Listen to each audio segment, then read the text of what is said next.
എനിക്ക് ഈ കൊറിയൻ ഡ്രാമാസും സീരീസെല്ലാം കാണുന്ന ഭയങ്കര ഇഷ്ടമാണ്. പ്രത്യേകിച്ച് അതിലെ ഫുഡ് സീൻസ്. ഇത് കാണുമ്പോൾ ഞാൻ വിചാരിക്കും എനിക്കിതൊന്ന് കഴിച്ചു നോക്കണേനോ. ആ കൂട്ടത്തിൽപ്പെട്ട മെയിൻ സാധനമാണ് ഈ കൊറിയൻ ഹോട്ട് ഡോഗ്. മൈദയും ഈസ്റ്റും ഷുഗറും ഉപ്പും പിന്നെ കുറച്ച് ഗാർലിക് പൗഡറും പാപ്രിക്കയും ഒറിഗാനോ ഇളം ചൂടുള്ള പാലിലൊന്ന് മിക്സ് ചെയ്തെടുക്കണം. കുറച്ച് വലിയ പാത്രം എടുത്താൽ മതി, സാരമില്ല, കൈ കൊണ്ട് മിക്സ് ചെയ്യാം. ഈ കാണുന്നതിലും കുറച്ചും കൂടി തിക്കായിട്ട് മിക്സ് ചെയ്യാൻ നോക്കണം.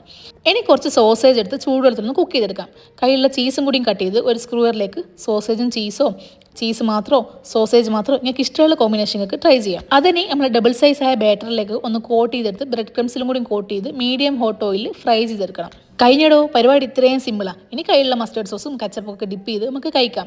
അപ്പോൾ ഇത് എപ്പോൾ കാണുമ്പോൾ ഇതിൻ്റെ ടേസ്റ്റ് എന്താണെന്നൊരു ആകാംക്ഷയാണ്. അങ്ങനെ ഇന്ന് അതും ട്രൈ ചെയ്ത് ഇനി എന്തായാലും ഒരു വൈക്ക് പോവല്ലേ കൊറിയൻ ഫുഡൊക്കെ കഴിച്ചിട്ട്, എന്നാൽ പിന്നെ കുറച്ച് ബുൾദാക്കും കൂടി ഉണ്ടാക്കാമെന്ന് വിചാരിച്ചു. എന്താണെന്ന് അറിഞ്ഞൂടാ, എനിക്ക് എല്ലാവരും ഹൈപ്പ് കൊടുത്ത് ഈ ബുൾദാക്കിൻ്റെ ഫ്ലേവറില്ല, ഒട്ടും ഇഷ്ടപ്പെട്ടില്ല. അപ്പോൾ ഞാൻ ആദ്യമായിട്ട് കണ്ട കൊറിയൻ ഡ്രാമ ഏതാണെന്നറിയോ? പ്ലേഫുൾ കിസ്സ. നിങ്ങളോ?